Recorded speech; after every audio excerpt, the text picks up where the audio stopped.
A government minister resigns, and of course there's a security conflict. Plus, are there really more bugs in Whitehall than there are in the celebrity jungle? Hi, good morning, Neil Sean here in the heart of London, and that is your political story breaking out of London today. Now, as we all know, Matt Hancock, the former Health Secretary, had to resign after getting to grips with, of course, his former aide. And more importantly, of course, breaking COVID rules.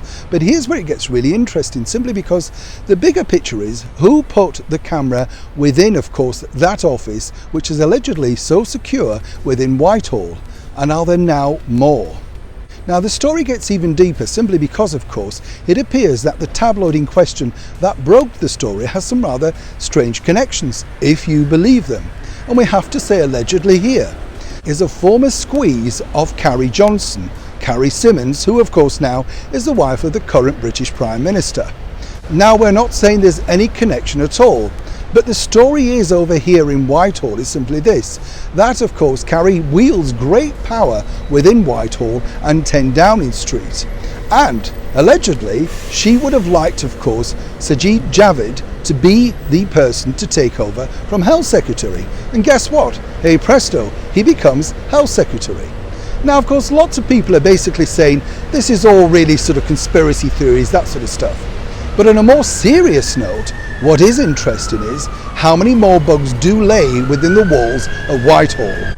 This story shows no sign of abating, but the biggest political blunder associated with his resignation is simply this: how long was the camera in the office?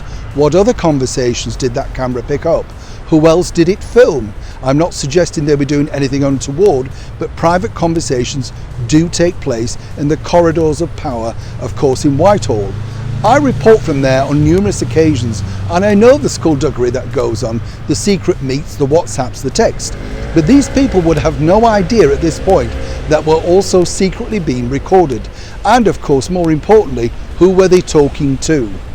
Now we can tell you that there's going to be a thorough sweep of Whitehall, Downing Street and the rest. But surely this should be an ongoing thing. And more importantly, as I say, why was this camera there to be placed, and why was it there for so long undetected?